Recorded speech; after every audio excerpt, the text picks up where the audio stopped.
외국인과 기관 투자자들의 수급 동향을 통해서 시장의 투자 아이디어를 찾아보도록 하겠습니다. 알파프로의 정태근 투자전략팀장 나오셨습니다. 어서 오십시오. 네, 반갑습니다. 네, 자 오늘 외국인 투자자들과 또 기관의 순매수 종목군들은 어떤 것이 있을지 먼저 좀 볼까요? 자, 드디어 카카오를 외국인이 가장 많이 사고 있습니다. 그리고 앞서서도 LG화학을 얘기했지만 포스코, 또 우진, 삼성전자, 우선주 등 이 대형주들을 외국인 투자자들이 유가증권 시장에서 매수하면서 또 이런 종목군들도 각광을 동시에 받고 있습니다. 자, 그렇다면 오늘 포스코를 좀 볼까요, 팀장님? 네. 네. 일단은 포스코건을 상승을 하고 있습니다. 예. 일단 전 두 가지 측면에서 봐야 될 것 같은데요. 일단은 뭐 오늘 최근에 얘기가 상당히 많이 나올 것 같아요. 헝다 이슈 그리고 FOM 이슈 이 두 가지가 좀 반영이 되고 있다는 봐야 될 것 같은데. FOMC요. 예. 네네. 일단은 헝다 이슈 같은 경우는 잘 아시다시피 뭐 기초 원자재 같은 경우는 거의 뭐 블랙홀 수준으로 중국에서 수요가 상당히 많은 부분은 잘 알고 계실 거고요. 그리고 항상 원자재 가격 볼 때 뭐 중국 쪽을 바라보면 상당히 좀 많습니다. 그런데 만약에 헝다가 참만 다행히 헝다 이슈가 이제는 조금은 이제 해소가 되는 부분들이 좀 나타나고 있는데 이게 만약에 해소가 되지 않았다라면은 뭐 철강 중심으로 해서 아마 중국 쪽 연관성 있는 산업들 같은 경우는 다 영향을 받았지 않았을까라는 말씀 좀 드려보고 싶은 상황이고요. 그러다 보니까 어제 시장이 하락할 때 철강주가 하락했었고 오늘 시장이 좀 반등을 주니까 이 철강주가 상승하는 부분들 그리고 시장이 현재 또 반등을 주는 이유는 잘 아시다시피 헝다 이슈 이런 부분들이 있기 때문에 아무래도 철강주는 종목 자체였던 이슈보다는 시장이었던 이슈가 뭐 작용이 되고 있다고 봐야 될 것 같고요. 그리고 저는 개인적으로 FOMC가 덜 매파적이다. 그러니까 비둘기적이다, 덜 매파적이다. 이게 한 끗 차이긴 한데 뭐 어찌 보면 똑같은 얘기를 할 수 있겠지만 저는 이게 조금은 틀리다고 생각을 하고 있거든요. 덜 매파적인 거하고 비둘기적인 건 저는 틀리다고 생각을 하고 있는데 일단 어쨌든 덜 매파적으로 이 FOMC 결과가 발표가 되게 되면서 아마 이런 부분들 때문에 제가 봤을 땐 철강주가 또 상승할 수 있는 원동력이 되는 것이 아닌가라는 말씀드리면서 오늘의 철강주, 뭐 포스코 중심, 포스코뿐만 아니라 뭐 중소형 철강주도 같이 강세를 보여주고 있는데 결국에는 뭐 유가 상승으로 인한 원자재 가격 상승 이게 영향을 줬겠지만은 오늘만 보게 된다라면은 뭐 FOMC 이슈라든지 헝다 이슈가 영향을 준 게 아닌가라고 말씀 좀 드리고 싶네요. 악영향을 줬다는 말씀이신 건가요? 악영향이 아니라 해소가 매수의 기회로. 일시적인 어떤 악재 해소니까 일시적인 어떤 수입이 된다. 그 매수입 이렇게 봐야 될 것 같아요. 예. 네. 자, 그렇다면 추가적인 상승 여력도 있다는 판단이십니까? 저는 개인적으로 추가적인 상승 여력은 없다라고 생각을 좀 하고 있거든요. 네. 그러니까 지금 최근에 단기적인 이슈만 좀 볼 것이 아니라 지금 철강주가 차트를 보신 분은 아시겠지만 올해 5월달을 정점을 찍고 어쨌든 횡보를 하고 추가 상승이 현재 안 나오는 상황이거든요.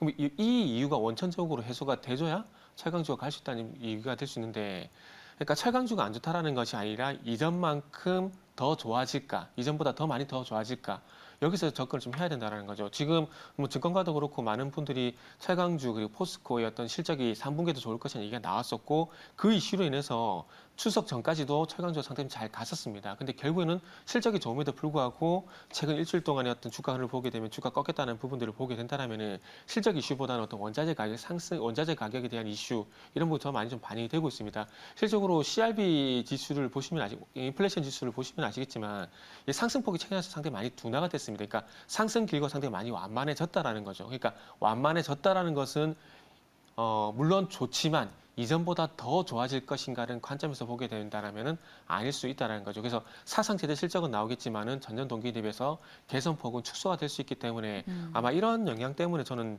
철강주가 추가 상승하기에는 힘들지 않을까라는 말씀 드리고 싶네요. 네, 잘 알겠습니다. 여전히 박스권이에요. 자, 포스코가 0.5%의 상승을 나타내고 있습니다. 자, 다음 종목 보겠습니다. 코스닥 시장에서 외국인 투자자들이 HLB를 가장 많이 사고 있습니다. 다음은 뉴바이오로직스, 천보, 오랜만이네요. 솔브레인 홀딩스, KMW 5G 대표주죠. 이 가운데서 역시 외국인 투자자들의 매수상이 1위 종목인 HLB를 봐야겠죠. 오늘 외국인 투자자들이 매수하는 이유는 뭐라고 분석하십니까? 그 이전에 생각을 해보면 이게 순수하게 외국이니까? 외국계 창구를 통해서 뭐 누군가 사겠죠. 검은 그렇죠. 머리, 뭐 하얀 머리, 초록 노란 머리, 뭐 이슈가 있는데, 예. 그러니까 제가 좀 우스갯소리를 드렸는데, 예. 그러니까 지금 HLB가 나오는 이슈를 그러니까 기업의 어떤 내용을 봤을 때 과연 우리가 순수하게 생각하는 뭐 제일 대표적으로 미국에 투자하는 같은 경우 뭐 JP모간, 골드만삭스 이런 외국인들 많이 예를 들지 않습니까? 근데 그 투자은행들이 과연 HLB를 매수를 할까라는 생각을 해보게 되면 서두에 우스갯소리를 좀 드렸듯이 아닐 수 있다라는 것 같아요. 그래서 방금 말씀하신 외국계 창고를 통한 매수일 가능성이 높다라고 좀 생각이 드는데 모르겠습니다. 진짜 모르겠습니다. 말을 드리는 게 좀 상당히 어폐가 있는데 예. 어쨌든 이 그 수급의 성격은 일단 순수하게 외국인은 아니다라고 좀 보는 게 맞을 것 같고요. 그래서 이 수급은 어찌 보면 외국계 창고를 통한 어떤 또 다른 세력에 대한 매수라고 좀 보는 게 맞지 않을까 생각이 들고요. 그러면서 어찌 보면은 지금 최근에 뭐 나노코박스라는 이슈도 있긴 한데 리보세라핌에 대한 이슈 때문에 다시 한번 뭐 주가의 어떤 변동성이 커질 것에 대한 어떤 매수가 들어온 게 아닌가? 뭐 저는 그렇게 좀 말씀을 드리고 싶네요. 자, 그렇다면 전략은 네. 어떻게 세우면 좋겠습니까? 저는 개인적으로 접근 안 했으면 좋겠어요. 그러니까 만약에 나노코박스를 보고 접근하신다면은 지금 잘 보세요. 나노코박스 이슈를 보더라도 넥스트 사이언스와 그리고 HLB의 주가 흐름이 전혀 좀 최근에서 상반된 흐름이 전제 나타나고 있습니다.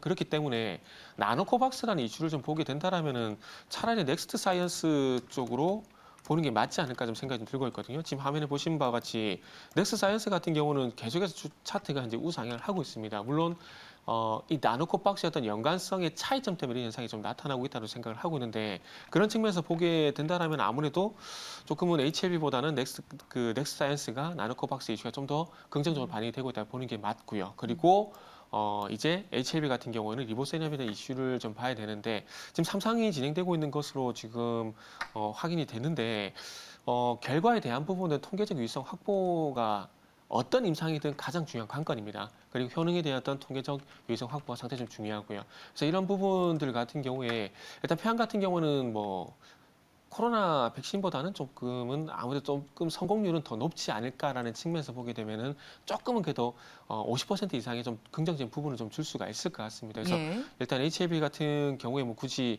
접근을 하시면 좋을까라는 생각이 좀 말도 많고 탈도 많기 때문에 네. 굳이 접근을 해도 될까라는 말씀을 좀 드리고 싶네요. 제약바이오가 나왔으니까 네. 오늘 SK바이오사이언스 얘기를 빼놓을 수 좀 없을 것 같습니다. 네. 6% 넘게 올라서 사람들이 많이 투자자분들께서 궁금해하고 계시는데 네.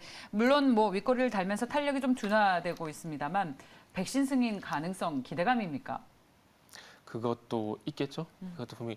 그러니까 SK 바이오사이언스의 어떤 주가 흐름을 보게 되면은 백신 얘기를 안 할 수가 없습니다. 아스트라제네카 백신 생산을 하고 있는 상황이고 그리고 잘 아시다시피 그러니까 국내 최초죠. 국내 최초 백신 같은 경우도 현재 3상을 진행을 하고 있는 상황이기 때문에 이 백신 이슈가 계속 주가에 영향을 주고 있는 상황이기 때문에 노바백스 오늘 특징주로도 아마 SK 바이오사이언스가 꼽힐 것 같은데 특징주 뉴스에 나오는 부분들도 노바백스에 대한 이슈가 반영되고 있기 때문에 백신 이슈라고 좀 봐야 될 것 같고요. 근데 조금은 아쉽게도 오늘 뭐 5%가량 상승이 나오고 있긴 하지만 지금 9월달 들어와서 계속해서 주가가 우하향입니다. 우하향이기 때문에 오늘 발생되고 있는 백신 이슈가 어찌 보면 단발성으로 끝이 날 가능성도 좀 염두에 두시는 게 좀 좋을 것 같아요. 그리고 8월달 같은 경우에 주가가 17만 원 부근에서 35만 원까지 상승이 좀 나왔었는데 이때 당시에 제가 봤을 때 이때 당시에 시장이 좀 많이 안 좋았었거든요. 그래서 시장이 안 좋은 상황을 반영을 하게 되면서 주가 상승폭이 있었고요. 그리고 이 주가 상승에는 조금 전에 말씀드렸던 노바백스 그리고 자체 백신 그리고 아스트라제네카 위탁 생산 이런 이슈들이 좀 반영이 됐다고 생각을 하고 있습니다. 그래서 아마 백신이 완전히 성공이 되고 난 이후에 식약처 허가를 통해서 출고가 되기 전까지는 아마 주가가 좀 답보 상태 좀 진행이 될 것 같습니다. 그래서 그런 상황에서 좀 보게 된다라면은 일단은 저 개인적으로는 SK 바이오사이언스 그리고 HLB. 이 HLB보다는 예. 조금은 셀트리온이 더 낫지 않을까라는 말씀을 좀 드리고 싶네요. 그렇군요. 네네.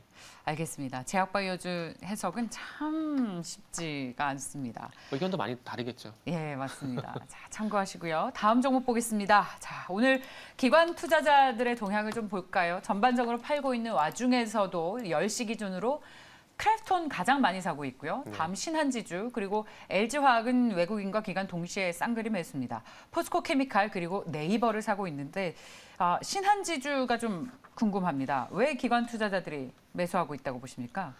일단 성향의 차이겠죠. 외국인들은 일단 원자재 관련 쪽으로 매수에 관심을 가지는 것이고 기관은 금융 쪽으로 매수에 대한 관심을 가진다고 봐야 되는데 이건 투자 주체에 어떤 성향 차이라는 점을 좀 말씀드려야 될 것 같습니다. 그리고 굳이 이유를 한 번 더 꼽아보자면은 전일 잘 아시겠지만 경기 회복 기대감으로 해서 미국의 뭐 투자은행이 하지만 은행주들이 전반적으로 강세를 보였습니다. 그래서 이 은행주들이 강세를 보인 동조 현상으로 인해 가지고 금융주가 동반적으로 상승을 보이고 있다고 봐야 될 것 같고요.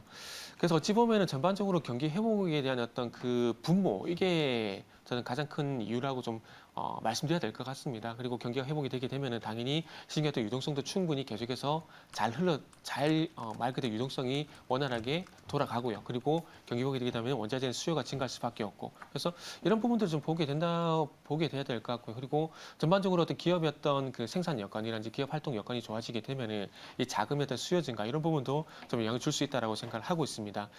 그래서 신한지수 같은 경우는 앞전에 지금 짚어봤었던 뭐 포스코라든지 HLB 이런 종목들보다는 그래도 신한지주에 투자하는 게 저는 좀 더 낫다라고 생각을 하고 있고요. 하지만 좀 변수가 있죠. 지금 잘 아시다시피 농협을 중심으로 해서 4대 은행들이 대출 현재 중단 이슈가 있는 상황이기 때문에 순수하게 어떤 금리 이슈를 좀 보게 된다라면은 저 개인적으로는 은행주도 괜찮지만은 더 좋은 업종을 섹터를 보게 된다라면은 보험주를 또 보는 거 좋지 않을까. DB 손해보험 같은 경우에는 주가 차트를 좀 보시면 아시겠지만 지금 계속해서 소리 소문 없이 계속해서 우상향입니다. 지금 현재 화면의 차트 좀 같이 보실 건데 지금 화면에 보신 차트가 DB 손해보험입니다. 지금 보신 바와 같이 올해 2월 달부터 꾸준히 우상향을 하고 있는 상황이거든요. 그렇기 때문에 트레이딩 관점이 그러니까 기업적인 내용에서 보게 된다라면은 뭐 신한지주가 더 괜찮겠지만 트레이딩 관점에서 보게 된다라면은 아무래도 제가 봤을 때 신한지주보다는 뭐 보험주, 특히나 그 보험주 중에서도 DB 손해보험처럼 좀 우상향하고 있는 차트의 어떤 종목을 보시는 게 더 좋지 않을까라는 말씀도 좀 덧붙여 드리고 싶네요. 어우, 이렇게 많이 올랐는데도요. 올해차 네. 3만 원에서 지금 6만 원까지 몇 달 사이에 2배가 올랐습니다. 네. 근데 그런 팀장님. 관점에서 보게 되면 네. 지금 전기차라든지 수소차 접근 못해요, 절대. 아, 그거는 또 성장성이 있는 회사는 이 네. 보험사는 좀 근데 접근이 다르지 않습니까? 그 성장성이라는 측면에서 보게 되면 저는 이렇게 생각하거든요. 효성이라든지 이런 종목들이 되게 많이 급등하고 있지 않습니까? 근데 그 종목들은 그러니까 퍼센테이적인 측면에서 보게 되면 제가 봤을 때는 90% 이상 반영이 됐다라고 봐요. 그런데 물론 보험주가 뭐 그 수소라든지 이런 업종들처럼 폭발적인 성장할 수 있는 업종은 아닙니다. 그건 저도 알아요. 그런데 성장성 측면, 퍼센테이지 측면에서 보게 된다라면은 그래도 지금 보험주 같은 경우는 퍼센테이적인 측면에서 보게 되면 거의 한 40%, 50% 정도이기 때문에 어찌 보면 이 퍼센테이지 측면에서 봤을 때는 뭐 높이의 어떤 그 수익률 퍼센테이지를 보게 되면은 물론 효성이라든지 이런 수소, 전기차가 더 좋긴 하지만 앞으로 좀 더 가지 않을까라는 측면에서 보게 된다면 안정적인 어떤 우상향을 좀 보게 된다라면은 네. 아무래도 보험주가 좀 안정적으로 네. 포트에 잘 잡을 가능성도 있다라는 거죠. 예. 자, 금리 인상 이슈, 그리고 배당 이슈. 이렇게 찬바람이 불면 또 금융주들 관심 많이 가지시죠. 그중에서도 DB손해보험에 투자 매력이 있다는 의견 들어봤습니다. 마지막 종목 보겠습니다. 네. 코스닥 시장에서 기관 투자자들은 루트로닉을 제일 많이 사고 있고 다음은 LNF, 네오위즈, 클래시스, 첨보. 오늘도 뭐 2차 전지, 전기차 관련주들이 정말 또 강세입니다. 이 중에서도 저는 LNF를 보고 싶습니다. 갭상승으로 출발해서 지금 19% 넘게 오른 19만 원을 기록하고 있습니다. 네. 저희 루트로닉이군요. 네. 죄송합니다. 저도 LNF를 하고 싶었는데 많이 예. 했다 그러더라고요. 그렇습니다. 자, 루트로닉을 보겠습니다. 기관 투자자들이 가장 많이 사고 있는 매수의 이유, 팀장님 어디에 있다고 보십니까? 네, 일단은 뭐 위드 코로나 봐야 되겠죠. 네. 위드 코로나 관련해서 항공하고 여행주 되게 많이 보지 않습니까? 근데 시간차를 두고 이제는 피부 미용이라든지 그리고 화장품도 좀 봐야 될 것 같습니다. 일단 결국 위드 코로나가 진행될 수 있는 부분은 백신 접종을 하는 게 되는 것이고 그러면서 앞으로 이제 마스크를 벗을 건데 이 마스크를 벗게 되면서 해외여행도 가능하게 되고 이제 항공주도 살아날 가능성이 높다는 얘기 나오고 있습니다. 그래서 시간차를 두고 화장품을 봐야 되는데 마스크를 벗게 되면은 뭐 남자들 같은 경우 최근에 피부에 대해 관심이 상당히 높지 않습니까? 그래서 그런 측면에서 남자도 높은데 여자들은 얼마나 더 많이 높을까요? 그래서 뭐 피부가 조금 트러블이 있거나 예민하신 분들 같은 경우에는 특히나 화장품이라든지 피부 미용에 앞으로 신경을 쓸 가능성이 상당히 높은데 그러다 보니까 색소 화장품, 입술 주변 어떤 색소 화장품에 대한 수요도 증가할 가능성이 상당히 높고 이제 마스크를 벗게 되면서 그동안 생겼던 피부 트러블을 조금 이제 치료하기 위한 어떤 피부 미용 그러니까 필러라든지 보톡스 같은 어떤 의료기기 수요도 증가할 수가 있기 때문에 루트로닉은 아마 그런 관점에서 보시면 아마 이해가 좀 되실 것 같아요. 그래서 앞으로 이 위드 코로나 동반해서 여행뿐만 아니라 피부미에 대한 관심도 높아질 가능성이 높기 때문에 루트로닉도 버는 게 좋을 것 같고요. 그리고 이 피부미용 그리고 화장품을 같이 하고 있는 케어젠 그리고 색조 화장품을 보게 되면은 잘 아시다시피 CNC 인터내셔널 그리고 저 코스맥스 이런 종목들이 있기 때문에 아마 이쪽도 조금 다양성이라는 관점에서 시간차라는 관점에서 한번 보시면 좋지 않을까라는 말씀 좀 드리고 싶네요. 네, 자 그렇다면 팀장님 마지막으로 루트로닉에 대한 가격 전략 세워주십시오. 네, 루트로닉 같은 경우는 목표가를 한 2만 5천 정도 설정을 했고요. 그리고 손절가 같은 경우는 19,500원 정도 설정을 했는데 어쨌든 포스코 HLB는 조금 부정적인 의견이고요. 그리고 신한지주라든지 루트로닉 같은 경우는 긍정적인 의견을 좀 드리도록 하겠습니다. 네, 잘 알겠습니다. 루트로닉은 현재 7% 넘게 오른 2만 150원 기록하고 있습니다. 알파프로의 정태근 투자전략 팀장과 함께했습니다. 고맙습니다. 네, 감사합니다.